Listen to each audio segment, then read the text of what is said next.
Hello everybody, it's Dana Sullivan, your Stampin' Chick here with you today. I am wanting to just come on right quick and show you how I set up my stamps and dies for my craft room storage so that I have easy and quick access and I'm able to keep track of everything that I have. With the brand new catalog coming out the first week of June, this information is probably going to be pretty useful. So here we go. I just got the Best Catch stamp and die bundle today, and I wanted to show you how it is that I put my stuff together. Alright, so first things first, I got these adhesive magnetic sheets at Walmart. They come in a 2-pack, $2.97 I believe for a 2-pack of these fabulous magnetic sheets. And they're actually 5 inches by 8 inches, but the first thing I do when I open the package is cut 1 inch off of the end, and that gives me the perfect size for the stamp cases. Okay, so I just cut both of them at the same time, and that way this second one is ready for the next package. I open up my stamp case. Let me just take those out. And this adhesive sheet is absolutely fabulous. It's super sticky. It does a great job. So I peel it off. And I'm going to butt this edge all the way up to the tab edges. So I'm just going to do that. Make sure it's centered where I want it. And then lay it down and start burnishing it from that same edge.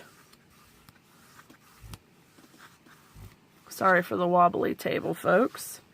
There we go. Alright, now I'm going to take the dies from the Catch of the Day Thinlits. And I'm just going to take them off, rub off any of the adhesive that stayed behind, and I'm going to layer them onto the magnetic sheet.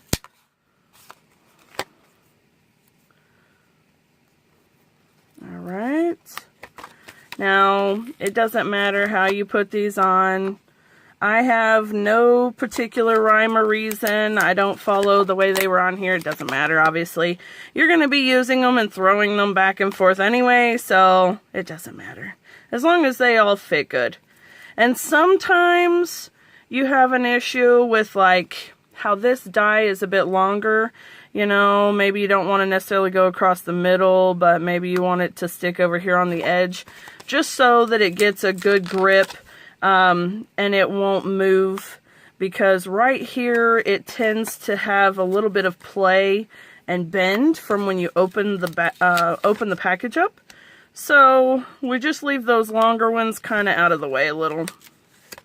All right. Here we go. And last one. Oh, you're a booger too.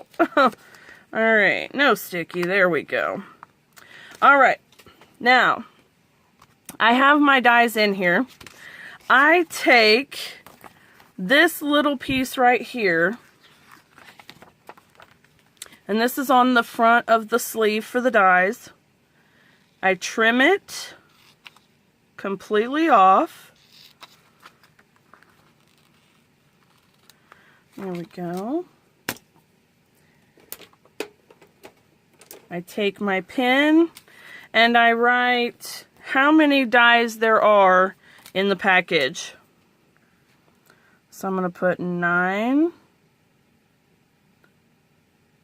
And then I'm going to circle it. And I'm going to set that to the side for just a minute to let it dry completely. Because these pens that I use, sometimes they tend to smear and smudge, and that makes me crazy.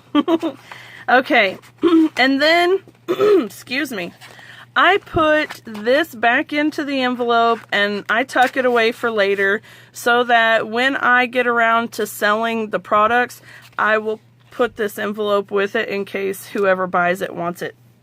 Alright, some of them I've actually dismantled and I've used I've used the envelopes for things, and I just saw a thing that Patty Bennett did just a little while back, which I absolutely love, and that may be something I start doing. But she used them as little treat packages and put designer series paper on this part to cover up the words, and then put little treats and goodies in there, and I thought that was a brilliant idea. So, you know, there are a couple of really great ideas out there for those envelopes. All right, now we've got our stamp case off to the side, and we've got our dies in there. Let's go ahead and put our stamps together. One of the things that I'm trying to make sure I really get into doing now, especially with these new cling mount stamps, is to just go ahead and put them together right off the bat. You know, it really doesn't take all that long. And, you know, the cling mount is a lot stickier than the other stuff used to be. And so it's much better to actually have the cling put on. And then you're going to take, you're going to take the backing off of your stamps. And I keep this frame. I keep the frame. I do not take off the backing here. I do take the backing off of the stamps. And then, let me just take that one out. Don't throw these away. Oftentimes you find great things to do with them. In fact, I just saw something for that particular thing right there with the Delightful Daisy Punch and the stamp set, to use this little piece here to make a background color. So you use the daisy stamp for the outline, and then use that little piece for the shading behind it, which I thought was fantastic. So here you go, you're getting several tips all in one and didn't even realize, huh? All right, now, something you may not have realized. With this particular stamp set, you can easily see what each space is for. And you can easily see which label goes with which stamp. But, for example, the Itty Bitty Greetings set has a bunch of little tiny stamps, and a lot of them are just long, skinny, and at first glance it may be hard to tell which stamp goes with which sticker and all that stuff, but let me show you a cool trick. Do you notice that the stamps are lined up the exact same on the sticker as they are on the stamps themselves? So when you're pulling the backing off of the stickers, you can easily see what goes where. Now I go around and I pull half of the backing off of each of the stickers, and you can do it one at a time if you're prone to accidents or things like that. Maybe you want to just pull one at a time. But I find I'm just as well to go ahead and pull half from each of my stickers, and that way I can just go through, stick all of them at the same time, and unstick them all at the same time. And it's sort of like the assembly line method for your stamps. So let's see here. Now, I'm not necessarily going to go in a particular order, but I am going to try to go as quickly as possible so you're not sitting here watching me line up stamps, because that's about as much fun as watching paint dry. All right, here we go. I'm actually really looking forward to using this stamp set. Erikas Serwin did a basket that she found in our Stampin' Success magazine, and I had seen it in the magazine but wasn't really sure about the instructions with it. But Erica did it in a way that made sense, and I really liked it. So I thought maybe I would try it that way, and then I'm going to try it the other way too, thinking maybe maybe actually doing it, you know, the hands-on part of it, it'll make a bit more sense. So I want to try it both ways just to see which way I like better. But either way, it was a little the fishing basket like this. It was a treat box, and it was absolutely adorable. The gal who designed it was a genius. It's so stinking cute. And so I really want to try it out. And with Father's Day coming up, as you know, this stamp set is perfect for Father's Day. So I want to have it done and ready so that we can use it. Alright, we are almost finished. And now I know that took a good minute, but taking this time up front, actually, it just makes it a bit easier for you.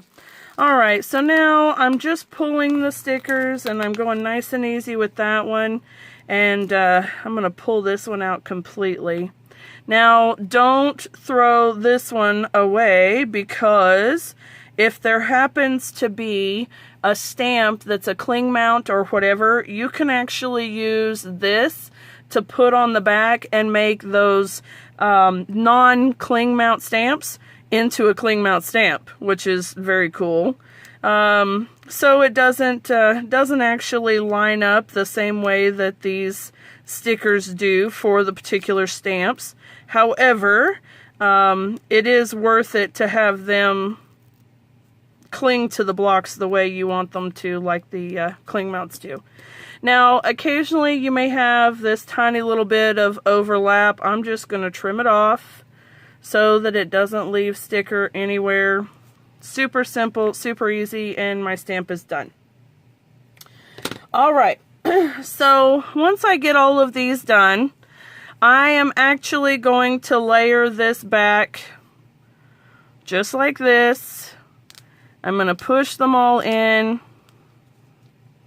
put them all back where they go, and then this is the way that I store my stamps all the time. So I know if something is missing, I know exactly which stamp it is that's missing, and then I just leave it in the case this way, okay? And I don't care that it does that, because if you leave the cling mount stamps in here by themselves, they attach to this plastic and it's kind of hard to get them peeled loose. So this way they're always really easy to pop out. They don't stick to that coated paper, and so it's perfect. It makes it super, super easy.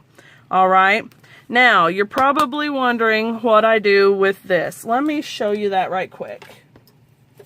I'm going to take my adhesive runner and I'm going to just run a strip of snail down the back. I'm going to pull out the sleeve, and I like to layer it right here. There you go. Now, you could layer it here if you wanted to on the spine, and that's totally fine. But I really just have it there so that I can remember how many dies are supposed to be in the box. I already know that this stamp set has dies, so it doesn't necessarily have to be here, and I like to be able to see my images really clearly. So I don't put the label there because it would inevitably, it would cover some of them up. So anyway, there you have it, friends. This is how I store all of my stamps and dies. If the die set doesn't happen to have a stamp set that it actually coordinates with, which honestly are so very few, like the layered circles, ovals, and squares, and the stitch shapes, the stitched rectangles, I actually have put them in a clear mount case by themselves, and then I put the label from the dies. I put this label on the front, and then I make a label with my Dymo machine to put what the name of it is, and I have it standing up on the shelf like this so you can read what the label is right there. So there you have it, friends. I hope that this has helped you out, and then any type of organization is absolutely fabulous, because if you can't find it, you can't use it, right? Alright guys, thank you so much for watching my video. I hope that you got a few good tips out of today, and I will see you on the next one. Bye for now.